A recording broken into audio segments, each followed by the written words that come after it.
children in public spaces, and this time we will look at what is happening in the Czech Republic.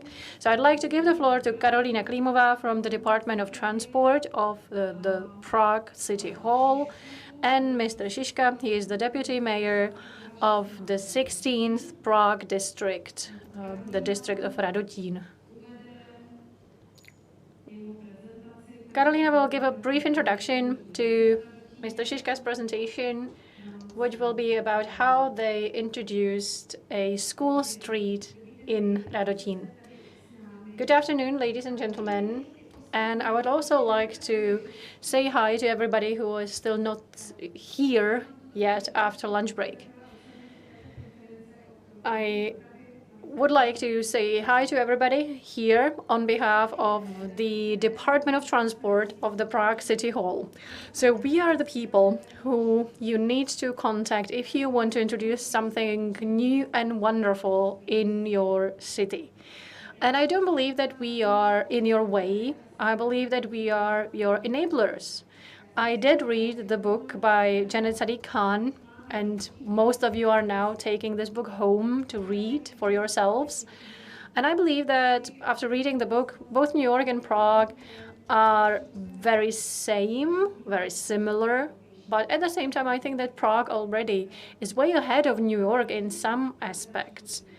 We have a very good system of public transport. That is something that New York is building right now. And also, we don't have a very diverse population in Prague. And we all who live in Prague have very similar backgrounds, similar needs, similar priorities, so it's easier to meet those needs. I also believe that road safety is easier to achieve in Prague than it might be in New York. But I believe that there are many similarities as well, and that's processes. I think that Czech people really feel very strongly about justice. We don't want to take away good things and take away advantages of others. But that's not democracy. Democracy is about what the majority wants, but at the same time we are a developed society, so we also need to take into account the needs of the most vulnerable and the weakest in the society, we could say. We have been looking at temporary solutions. We've seen many different examples, and I think such temporary solutions give us a great opportunity to find out what it is the majority wants. We prepared a strategy for active mobility, which was adopted by the Prague City Council. So that's a bit of a follow-up to the Sustainable Mobility Plan. The strategy doesn't really say anything new when it comes to the principles of active mobility. So basically what Prague does through this manual is that we really want to reinforce those principles. We really want them to be a part of the lived experience of everybody in the city.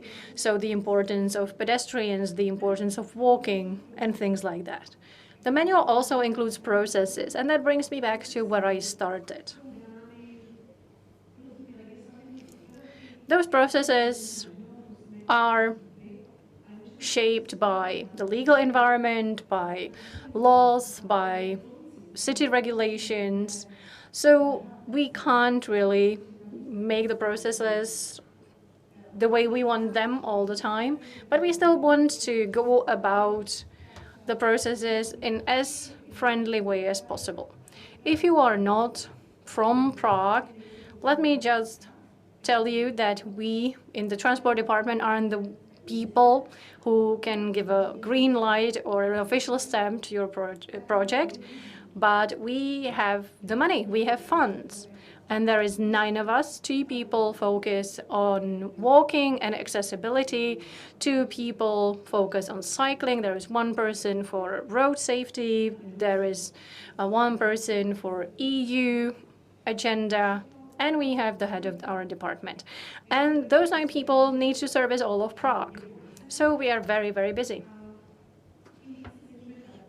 And that's why we are so grateful that there are partners who know what their city district needs, what their community needs, who have been elected by people living in the area, and they are really willing to find a solution that will work well for the locals. The way I see it, those people really are trying to find the best possible solution for the democratic majority. So the same way that New York did an information campaign and talked to different city districts, that's exactly what we do at our department. And we're very happy that there are departments who want to enter this dialogue with us. And the deputy mayor, Mr. ŠIŠKA, who is here representing the city district of Radotín, is definitely one of them. And he will present a success story from Radotín, and it really is a brand new initiative that he will present.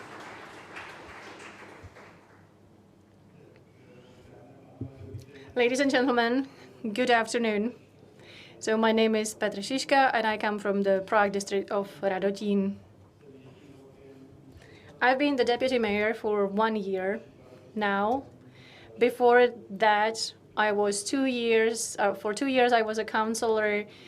For 2 years or 3 years before that, I was a member of the city assembly. And I work for the town hall since the 90s, because I've always been interested in what is happening in our district, what is about to happen in our district. I think that we have the same problem as any other district, and that's parking. And also the problem is how school streets work, how to get children to school. Whomever I talk to representing different districts in Prague, they always mention these two things: parking.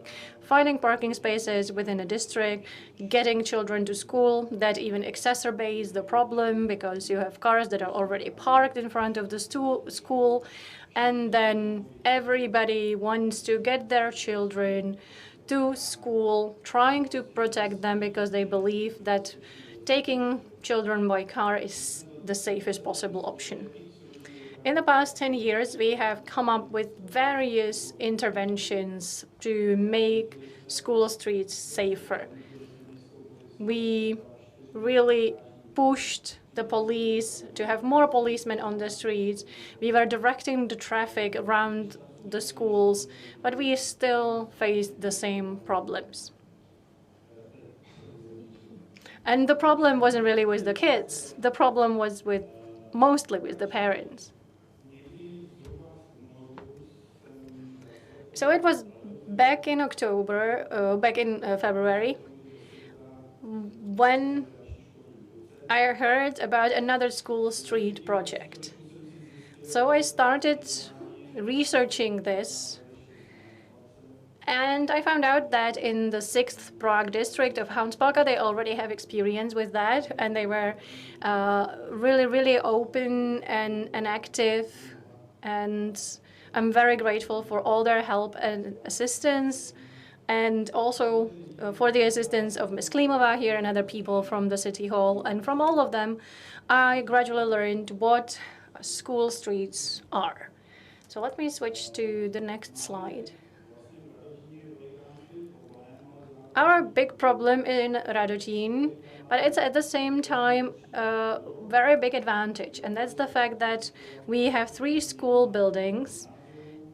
2 of the school buildings are primary and secondary schools, and plus there is 1 high school. And all these buildings are located in a single area with the only access point. And within this area, there is about 150 houses, so it impacts a lot of residents. Every day, about 1,200 pupils and students need to get to this area to attend school. So within 30 minutes, all these kids need to get to school. So it's really busy. So congestion was an everyday occurrence. And again, we tried to do something about it. So we approached the transport department to organize school buses. So 3 different school buses. So now suddenly we didn't only have cars already parked there, cars bringing children, but also the dedicated school buses. This is a very optimistic picture. But the one on the left is how it worked before. So this is 7:45 a.m. and the pavement is filled with children. If somebody wants to drop their children, they probably need to just walk on the street rather than the pavement because they simply can't fit. As I've mentioned, there were many colleagues from different Prague districts who provided their expertise and their consultancy. After I had all the information, I presented all of this to my fellow councillors. And we also made use of the fact that there is a new footbridge in Radotín. It's basically an overpass over the busiest street that we have in Radotín, which creates a safe corridor connecting the residential part of the district with the school area. So that was also a very good point in time to start implementing this project. So we decided that we will start on the first day of school, which was the 4th of September. We had about 3.5 months to prepare the project, and we will evaluate by the end of the year. And really great thanks to everybody who's been of assistance to us. And for us, it was really important to get the initial information, to have the know-how to be able to design the project in a way that will suit us. So what we needed to do was communicate this, and we only had a month before the school year started, the month of June, so that all the parents knew that come new school year, the situation will be different in the school area. We also take away lessons from everything that we did previously, but we very quickly realized that we can't go about it halfway. We really need to close the street completely for 30 minutes in the morning, and during this half hour, the area really needs to be fully pedestrianized just for the kids. I was the poster child of the project, so everybody who had any problem, anybody who wanted to oppose this turned to me, so you can probably imagine what was happening on social media. And our goal was that in mid-August we will take the final decision and say, yes, we are ready, we can launch the project on the 4th of September. As I mentioned, we started with the PR campaign, with the communication campaign. In June, we produced flyers informing everybody who lives in the area, and we also asked the schools to give information to children that this is something that we want to do. And our schools also asked children, what do you think about walking to school? So I think that it's kids who can actually motivate parents to do this. And we also wanted to communicate it more broadly. We wanted to know what Radotín citizens think about that. More than 90% of the general public were very receptive to this, and they started to reminisce about how they walked to school and how beneficial that was, that they could meet their friends, make new friends, and that it was great fun back then. Parents tend to think that it is safer to take kids to school. Sometimes they say that now kids have heavy backpacks, so it's too difficult for them to walk to school. But many kids who actually do have physical problems and physical limitations, they have two different sets of textbooks, so they don't need to carry them around. So this was purely an excuse. We used all our communication channels, our internal newspapers, Facebook, social media, printed leaflets, and spreading the information through schools. So it was a very intensive campaign, started in June, and then it continued throughout the summer holidays in July and August. I was very grateful for previous experience from colleagues in different districts. How to make it succeed? You need to create spots where parents can drop off their kids. You Or you need to have a place where parents can park their car and then walk to school with their kids. So we identify 4 different places throughout our district. These are public parking spaces or streets wide enough that parents can safely park there and drop off their kids. And immediately we started to promote these places and spread this information. And one of these places proved a bit difficult because it was in the vicinity of the new footpath, and the new footpath was actually finalized and ready to use only on the 1st of September, and we wanted to launch this project on the 4th of September. We had great personalities to open up the footpath, including the Minister of Transport, so luckily we managed to pull all of this on time. The footbridge is very light, very simple. Everybody's loving it. I don't want to flood you with the superlatives, but seriously, when you use it, when you try walking across this footbridge, you have a wonderful view of the city district, and people have really a different perspective of the place where they live. This is the official opening of the footbridge. We had the Minister of Transport there, a senator, people from the city council, etc. On the launch day of this initiative, we all came because we were curious, right?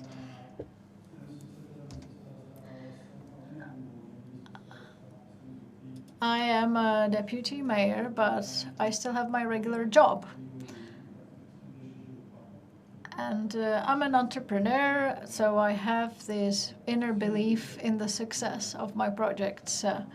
I believe myself, but I was surprised anyway on the 4th of September. My jaw dropped. We had like 5 cars trying their luck. That was it. We had more yellow vested people than parents because we really wanted to make sure we used both the municipal police and the national police for this. Every school does this at the beginning of the year. And it was eerily quiet. The children were not even loud. It was very well organized. Everybody was disciplined. The only thing we had to tell them was do not walk on the road anyway, because the bus will have to drive through. According to our legislation, you have to allow for public transportation buses to go through even when you have a road closure. So it was wonderful. The cars are gone. All the area is very calm and peaceful. I love it. And I now see people really walking in groups and finding new paths through the area. So the basic pieces of advice I received at the beginning of the project from the ladies here worked. We were patient, we pushed through, and it worked out. Now we have a few permits to be issued for emergencies or people with disabilities, and very, very exceptionally even for residents, mostly for people who come back home after a night shift. We thought it would be very insensitive if we didn't allow them to come back home after a night shift. One of them is a captain, a plane captain, for example. So we had a couple of these exceptions, including children with a broken leg, for example, who parents could indeed drive to school. So we will trust the parents not to abuse this and to really only drive their kids to school when they really, really cannot walk.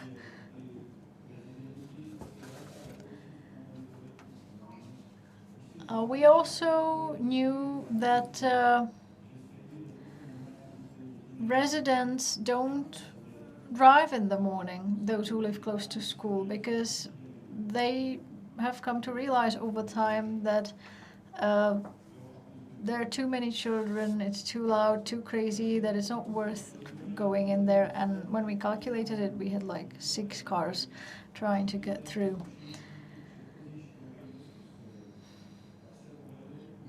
So the positive experience of previous school streets was definitely replicated in Radotín.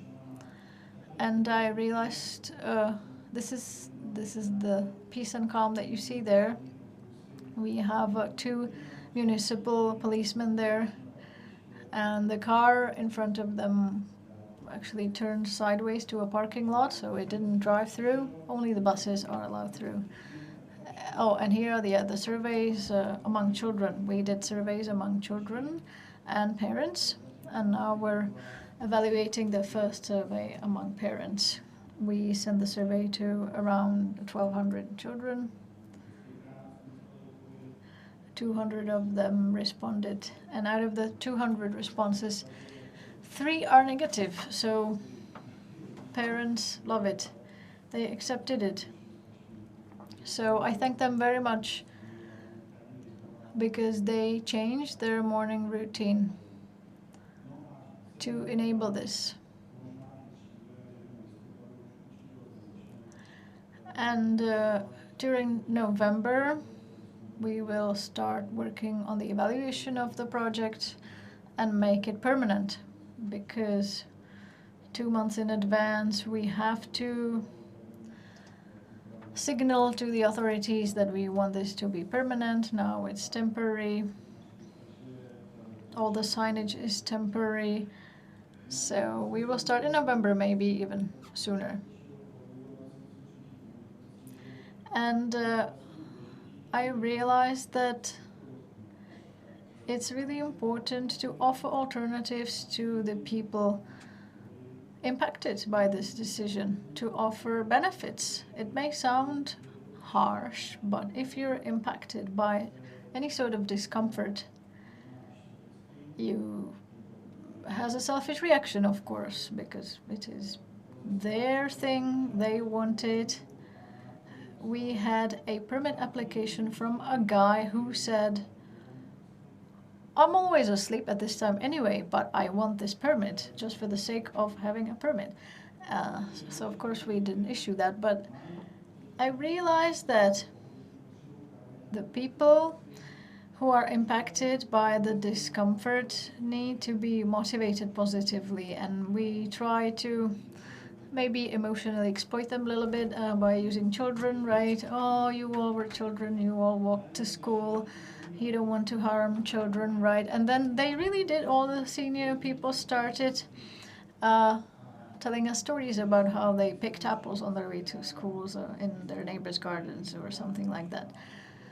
So anyway, our problems are different than the problems of people in the center of the city. And we have another project that we'd like to launch. And that is our bike path, because the A1 bike path is a major bike path going through not just our district. And there are many conflicts on that bike path.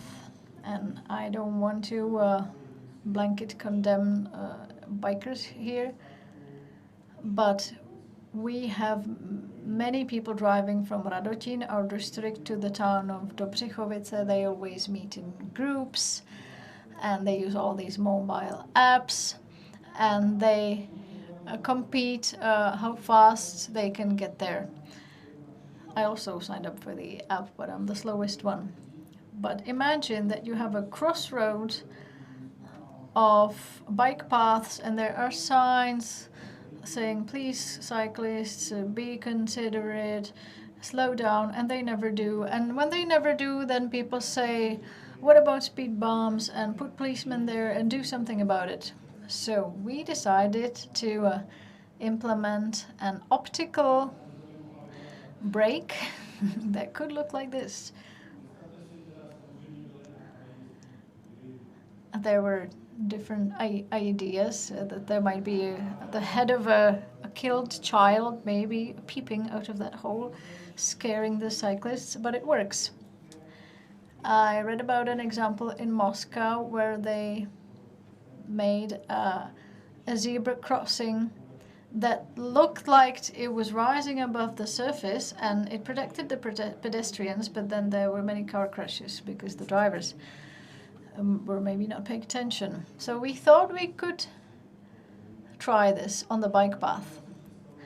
It shouldn't be too scary, of course. It should look like a barrier, and slightly illegally we tried this in cooperation with a person who tried this in Liberec.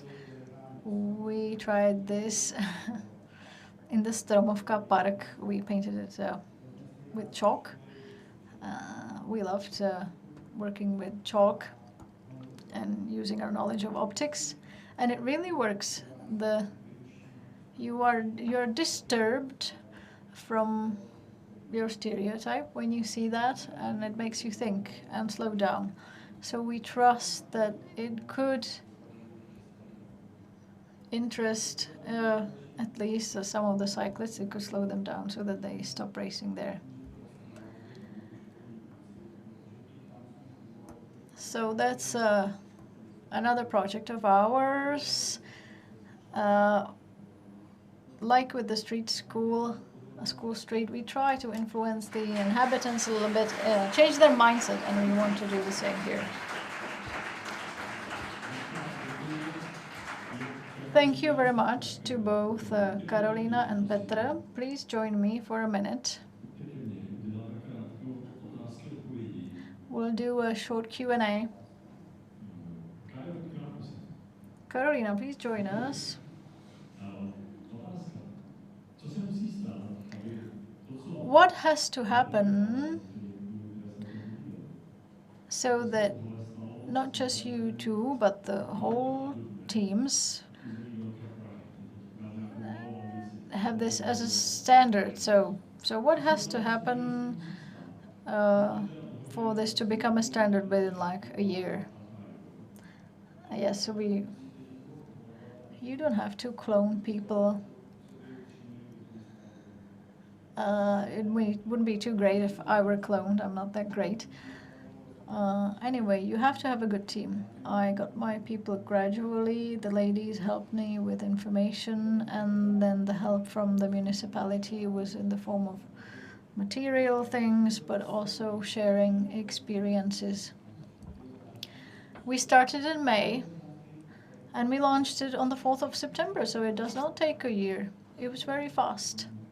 But okay, what do you need? You need good conditions.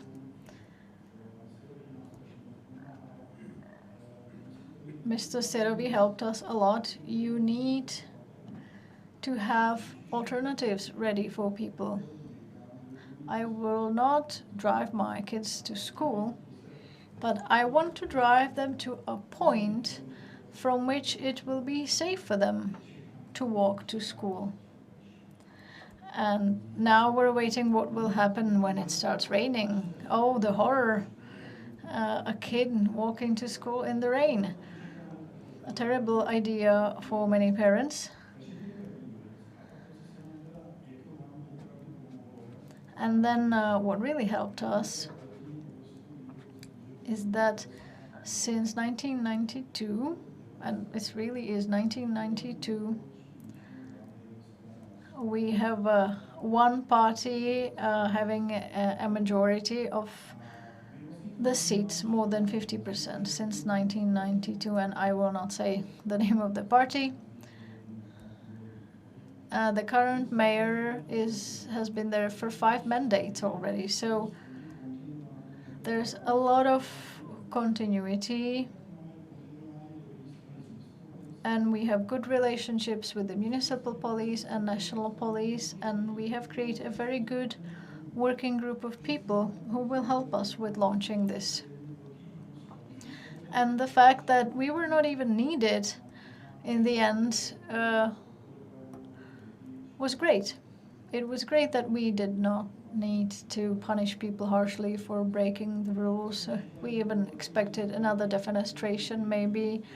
We thought that we would have those stubborn people there who maybe don't even live there, but out of spite they wanted to come and destroy our fun. But it didn't happen. So you need to have good conditions, you need to offer alternatives to people, and then motivate them. The mayor is a former teacher, so he motivates them with the physical activity. We'll see. Karolína, well, I noticed that everything Mr. ŠIŠKA mentioned was about people. People are key. And as regards school streets, it's not just the authorities and the officials. Parents, friends of the school, children, they all can participate. Roman, you mentioned a goal. For me, the goal is not to have school streets everywhere in a year. Well, that was provocative, but okay. My goal is for every school to have this idea that they might start thinking about safety around their school, that it's a topic that's worth thinking about. And that's also the role of this conference. The streaming will be made available after the conference. You can rewatch the presentations. So spread the word, spread the presentations, and let's talk about the things. There's one more thing I wanted to mention about our district hall, city hall. We're the first district of Prague that came up with the idea from the ground up. We didn't have a group of activists coming in or parents or whatever. It was the municipality that said, hey, let's do this. We have experience from other schools, so let's try it out. And we were serious about it, and it sounded official. That's the most important thing. When the municipality says something, it is official, right? And it sounded maybe a bit more official than when a group of parents try to push this through. So, if you want change, find friends at the municipality, find common ground with them, and then go out with your idea, because people's resistance is different when the municipality announces something.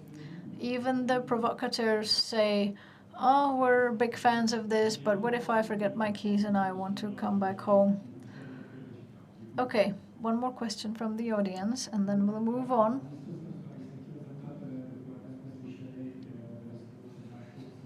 In the morning, we had a wonderful presentation from Simon about the school streets. It had the 4-meter sidewalks in it.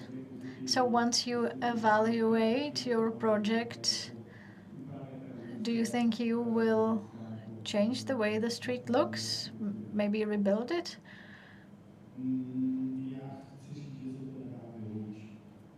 I am not excluding it.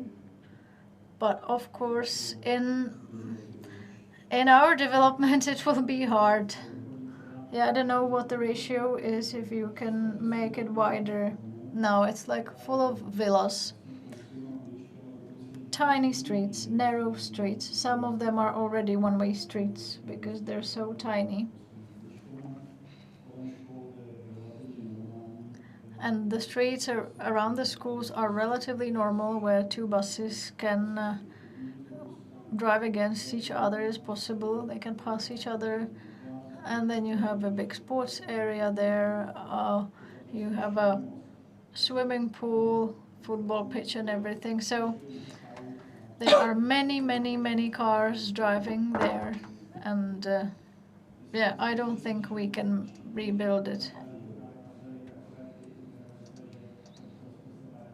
Well, maybe you can just do the color interventions and things like that. Yes, we can do that, but I don't think we can make a big capital change there. So thank you. A round of applause to KAROLÍNA and PETR ŠIŠKA and his courage.